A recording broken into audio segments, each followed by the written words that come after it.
Future tense का passive कैसे बनेगा उस पर हम लोग विचार करेंगे और देखेंगे, क्योंकि इसके पहले हम लोग प्रेजेंट और पास्ट का पैसिव बना चुके हैं। अब इसमें हम देखते हैं कि फ्यूचर का कैसे बनता है। तो थोड़ा सा हम लोग रिमाइंड करें कि जो 12 टेंसेज हैं, 12 टेंसेज में से सिर्फ 8 का ही पैसिव वॉइस बनता है। तो फ्यूचर में किसका बनेगा किसका नहीं बनेगा, तो सबसे पहले हमारे ध्यान में होना चाहिए कि फ्यूचर इंडेफिनिट या सिंपल फ्यूचर कहें जिसको, फ्यूचर इंडेफिनिट या सिंपल फ्यूचर, इसका बन जाएगा पैसिव, लेकिन फ्यूचर प्रोग्रेसिव का नहीं बनेगा। फ्यूचर कंटिन्यूअस या फ्यूचर प्रोग्रेसिव का पैसिव वॉइस नहीं बनेगा। दूसरा किसका बनता है, फ्यूचर परफेक्ट का, इसका पैसिव वॉइस बन जाएगा, लेकिन फ्यूचर परफेक्ट कंटिन्यूअस का पैसिव वॉइस नहीं बनेगा। ये बात क्लियर कर दिमाग में रखें। तो फ्यूचर में 2 का बनेगा और 2 का नहीं बनेगा।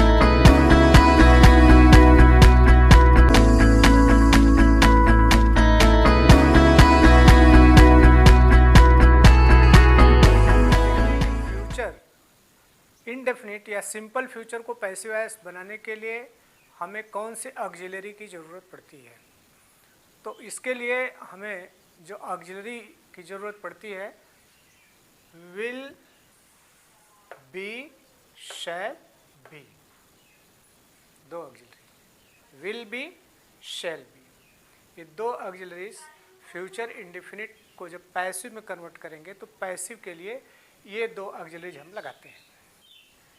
कौन से, will be and shall be. आप पहले से इस बात को टेंस में जानते हैं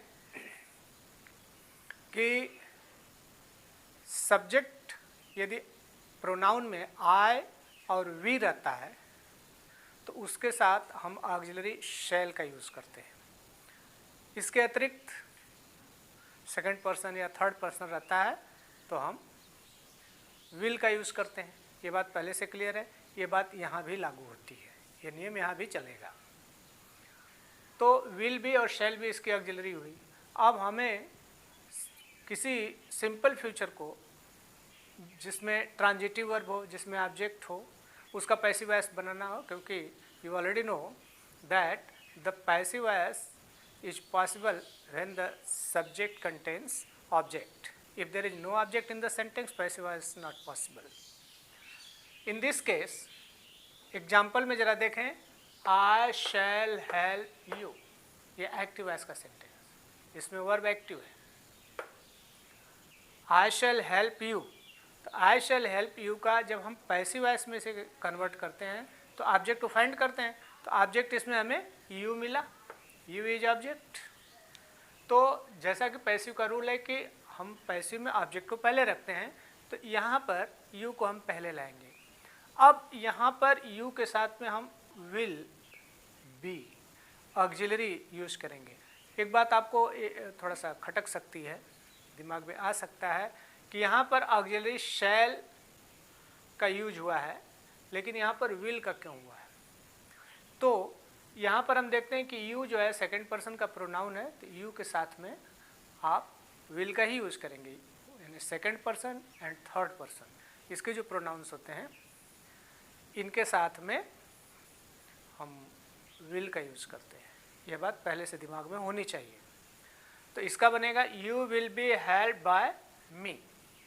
यहाँ पर ये मी कहाँ से आया, मी कहाँ से आया, तो ये जो आय है जो सब्जेक्ट के स्थान पर है, जब पैसिव वॉइस में ले जाते हैं तो ये ऑब्जेक्ट के स्थान पर आएगा।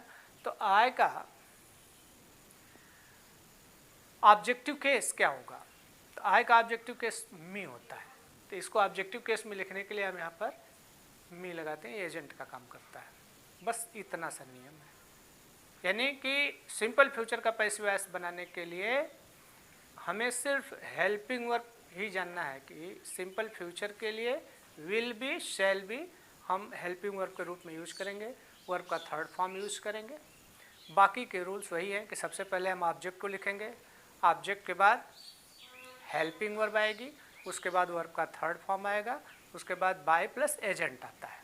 एजेंट का मतलब है कि जो सब्जेक्ट ऑब्जेक्ट के स्थान पर आता है उसी को हम एजेंट कहते हैं, because agent is the doer of the verb. Second example, people will forget it, people will forget it. अब इसमें हम ऑब्जेक्ट को देखते हैं कि इसमें ऑब्जेक्ट इट है, तो इट को पहले लाएंगे।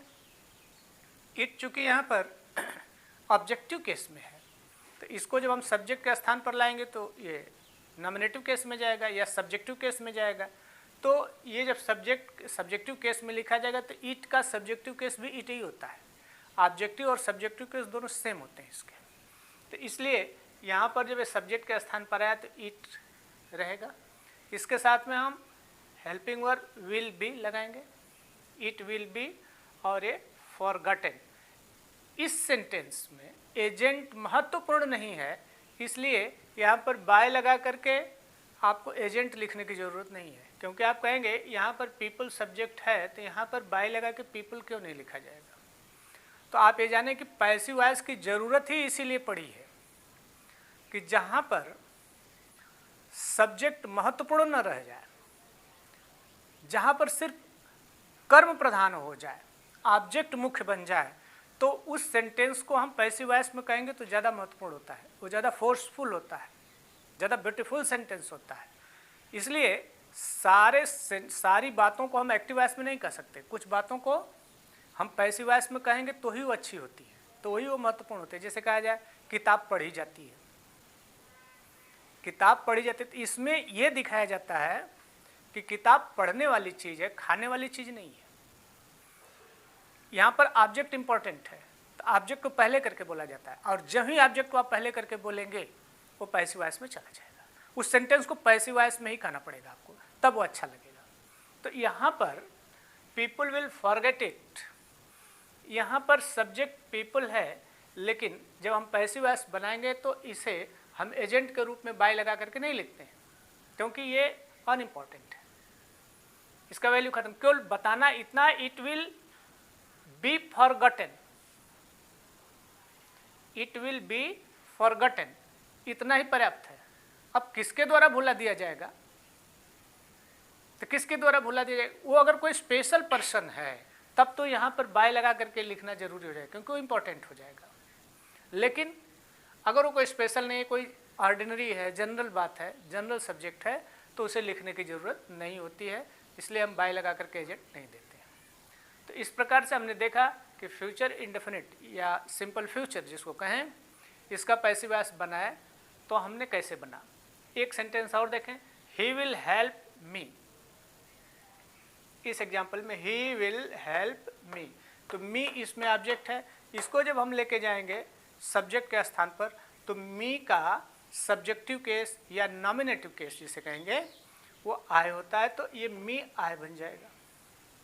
अब आई को देख करके हम यहाँ पर हेल्पिंग वर्ब का यूज करेंगे, आई को देख करके, तो आई के साथ में शैल का यूज होता है, तो हो जाएगा I shall be helped by him, यहाँ पर लगेगा। इस तरह से ये सेंटेंस पैसिव वॉइस में हो जाएगा, I shall be helped by him. तो हम लोगों ने देखा है कैसे सिंपल फ्यूचर को हम पैसिव वॉइस में कैसे कन्वर्ट कर लेते हैं। तो इसमें कोई अलग से बात को जानने की ज़रूरत नहीं थी आपको, सिर्फ इतना ही ध्यान में रखना था कि इसमें हम कौन से हेल्पिंग वर्ब लगाएंगे, तो विल बी और शैल बी। अब दूसरा हम लोग देखेंगे फ्यूचर कंटिन्यूअस। तो फ्यूचर कंटिन्यूअस का पैसिव नहीं बनता है, इसलिए उसे बनाने की ज़रूरत नहीं है। तो अब हम तीसरे पर चलते हैं, फ्यूचर परफेक्ट। फ्यूचर परफेक्ट का पैसिव बनता है, अब उस पर हम देखते हैं कि उसमें कौन से हेल्पिंग वर्ब लगती है। हेल्पिंग वर्ब भी केवल देखना है, बाकी वर्ब का थर्ड फॉर्म वैसे ही लगता है।